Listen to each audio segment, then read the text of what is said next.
Har'a waa'ee barnoota irratti waldeenii dargaggoota caffee maal hojjetaa jira.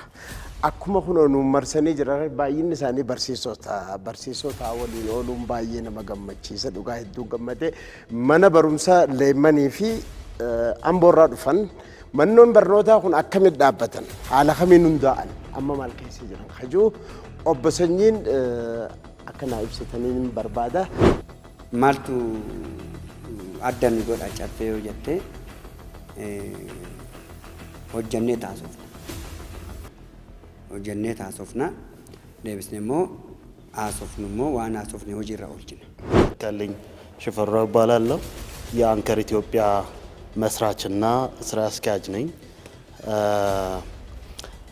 ጨፌና አንከርን የሚያመሳስል ነገር እንዳለ ከመግቢያው ለመግለጽ ሞክሬ ነበር። ከምት ጅር ኦልቹ ፊያደነ ሞጋገልተን ወነለ እንጂ አመፈታ ከነገረ በርሲሱ ተከሰኒ እስከ ወረ ወሊ ሂደት ነረ አከም ገቡ ሶፊያደ ቶሌ ለእንጂ ፍዳኔራ ጋውምኔራ ዋኒ ኩምሳ ከኛረት ደንዴቲ ቀምኑረት ዋይ ዱደ በለኔ ጅራ ዋን ለእንጂ ነፊ አገኘ ዋን ሁበነ ከነሞ አስትዲሱ ሚቲ barsiisani ogummaa qabu sheer gochuun beekama dandeettii isaa qooduun beekama.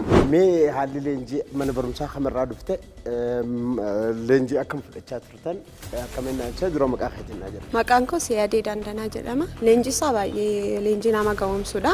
Leenjii bu'uura nama taasisu jechuudha.